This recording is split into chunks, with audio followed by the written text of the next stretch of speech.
Hello दोस्तों, नमस्ते। दोस्तों, ये घटना हिमाचल की है और ये कहानी दीपिका की है। तो चलो सुनते हैं। दीपिका हिमाचल में अपनी नानी के घर में गर्मियों की छुट्टियां बिताने के लिए जाया करती थी। वो देहरादून में रहा करते थे। उसकी नानी हिमाचल से 7 किलोमीटर दूर एक गांव में रहा करती थी। वो नानी के साथ मामा भी रहा करते थे, लेकिन मामा जो थे वो अपाहिज थे। उनको बचपन में पोलियो हो गया था। वो दिमाग से भी कुछ ठीक नहीं थे, उनका दिमाग भी ठीक नहीं था। वो नानी को कई बार कहा करते थे कि नानी हमारे साथ रहने के लिए आ जाओ, लेकिन नानी नहीं आती थी।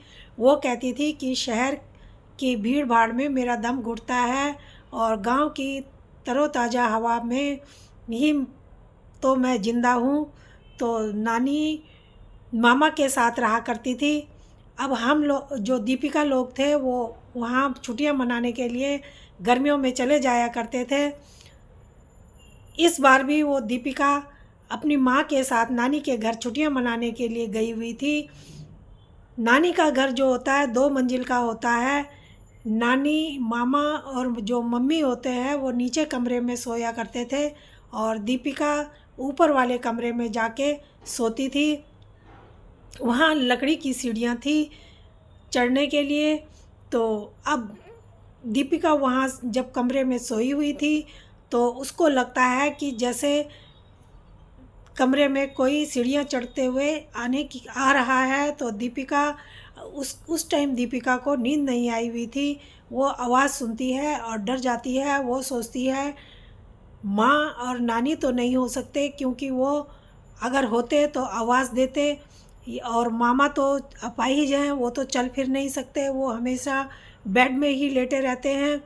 अब दीपिका कमरे में हल्की हल्की लाइट जल रही थी। दीपिका वहाँ से देखती है कि कोई उसके दरवाजे पे आके वो आहट रुक गई है और धीरे धीरे से दरवाज़ा खुलने लग गया है। वो अपने मुंह पर कंबल लपेटती है, वहाँ से चुपचाप से देखने लगती है। वो देखती है कि कंबल के अंदर से कि कोई उसके कमरे में आया है दरवाज़ा खोल के और वहाँ पर खड़ा होके इधर उधर देख रहा है। वो देखती है उस आदमी का चेहरा बहुत डरावना होता है। वो उसकी सफ़ेद सफ़ेद आँखें होती हैं और हाथ उसके घुटनों से नीचे लटक रहे होते हैं। वो देख के डर जाती है, लेकिन हिम्मत करके चुप रहती है, कुछ नहीं बोलती। तभी उस वो पलंग में जिसमें लेटी हुई थी वो फोल्डिंग पलंग थी। वो अपने मुंह पर कंबल और खींचने की कोशिश करती है। तभी जो फोल्डिंग पलंग होती है उसकी आवाज़ से वो जो वो आदमी होता है जो खड़ा होता है, जो भूत होता है, वो उसके पास उसके करीब जाने लगता है। तभी आंगन में कोई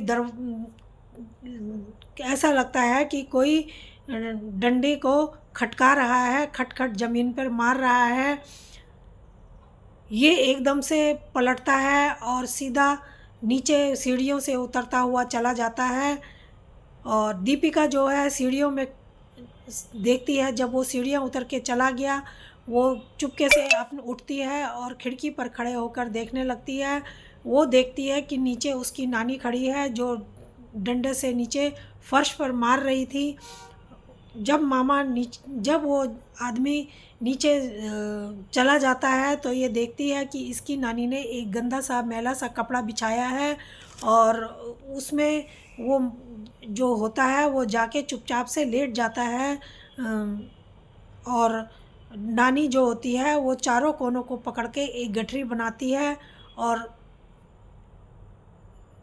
अपने कंधे पर उसको लाद लेती है और जंगल की तरफ चली जाती है। दीपिका ये सब देखती है, वो फटाफट नीचे आती है और अपनी माँ को उठाती है, लेकिन माँ इसकी गहरी नींद में सोई हुई थी, वो उस उठ नहीं पाती। तभी वो देखती है कि कोई अंदर आ रहा है। दरवाजे पर आहट होती है। ये तुरंत बेड के नीचे छुप जाती है। जब ये बेड के नीचे छुपी थी तो देखती है कि इसकी नानी आई है और बेड के ऊपर बैठ गई है। फिर पीछे से मामा भी आता है और वो चलते हुए आके अपने बेड के ऊपर लेट जाता है। जब वो वहाँ पर लेट जाता है तो नानी कहती है कि तू उसको कुछ मत कहना, वो तेरे बहन की लड़की है, तू उसे कोई नुकसान मत पहुँचाना। तो ये जो दीपिका होती है ये सोचती है कि नानी ऐसे क्यों कह रही है। उसके बाद नानी पलंग के नीचे झांकती है तो उसको दीपिका दिख जाती है। दीपिका को हाथ पकड़ के वो बाहर निकालती है, कहती है डरो मत बेटा, तुम्हारे मामा को आजकल नींद में चलने की बीमारी हो गई है, जिस वजह से आजकल वो नींद में चल पड़ता है। ये पूरे गांव का चक्कर भी कभी कभी सोए हुए में लगा के आ जाता है। तो दीपिका चुप रहती है, वो कुछ नहीं बोलती। और इसके बाद नानी बोलती है कि ठीक है, तुम अपने कमरे में जाओ और आराम करो, सो जाओ, डरने की कोई बात नहीं है, ये अब तुम्हारा कुछ नहीं बिगाड़ेगा। दीपिका वहाँ से चली जाती है, अपने कमरे में सोने की कोशिश करती है, लेकिन नींद ही डर के मारे नींद नहीं आ रही होती है। काफ़ी देर तक सोने की कोशिश करती है, पता नहीं कब इसकी आँख लग जाती है। जब सुबह इसकी आँख खुलती है तो देखती है कि कोहराम मचा हुआ है घर में। वो पूछती, नीचे आके अपनी माँ से पूछना चाहती है क्या हुआ। तभी देखती है कि वहाँ पर बहुत से लोग जमा हो रहे हैं और कोई कह रहा है कि उनको बाघ ले गया होगा, कोई कहता है कि वो पहाड़ से नीचे गिर गए होंगे। इस तरीके की उनके बारे में बातें हो रही होती हैं। वो देखती है नानी भी और मामा दोनों घर में नहीं हैं। वो सोचती है रात को तो दोनों घर में थे, अब क्या हो गया ऐसा। वो अपनी माँ को बताने वाली होती है कि रात को क्या घटना उसके साथ में घटी। तभी दो आदमी भागे हुए आते हैं और बताते हैं कि वो दोनों मिल गए हैं और एक पहाड़ी के नीचे गिरे हुए हैं। अब ये जो दीपिका होती है ये सोच में पड़ जाती है कि ऐसा कैसे हो गया, रात को तो मैं यहाँ उनको दोनों को कमरे में छोड़ के गई थी। अब वो फिर चुप हो जाती है, कुछ नहीं बोलती। अब जब तभी वहाँ पर पुलिस भी आ जाती है। पुलिस आती है, उनको वहाँ से लाते हैं और उनका पोस्टमार्टम करने के लिए हॉस्पिटल में ले जाते हैं। उनका पोस्टमार्टम होता है, पता चलता है कि रात के 11-12 बजे ये लोग पहाड़ी पर से नीचे गिर गए। दीपिका सोचने लगती है कैसे गिरे होंगे, ये तो यहाँ पर उस टाइम मामा तो लेट गए थे, नानी भी यहाँ पर थी, ये कैसे गिरे रात के उस टाइम पर। जब दीपिका ने इनको देखा उस टाइम 1 बज रहा था ये, और ये बता रहे थे कि 11-12 बजे की बात है। दीपिका चौंक जाती है कि ऐसा कैसे हो सकता है। फिर वो समझ जाती है कि जिनको उसने देखा था वो उनका भूत था, वो खुद नहीं थे। और नानी दीपिका को बताने के लिए आई थी, समझाने के लिए आई थी कि ये डरे नहीं, इसलिए नानी आई थी क्योंकि नानी ने खड़े हुए दीपिका को खिड़की में से देख लिया था। इसलिए नानी उसको इसलिए दीपिका के पास आई कि ताकि दीपिका डरे नहीं, और उसको सुला के फिर वो लोग गायब हो गए थे। अब दोस्तों, माँ ऐसी होती है, माँ का दिल ऐसे होता है।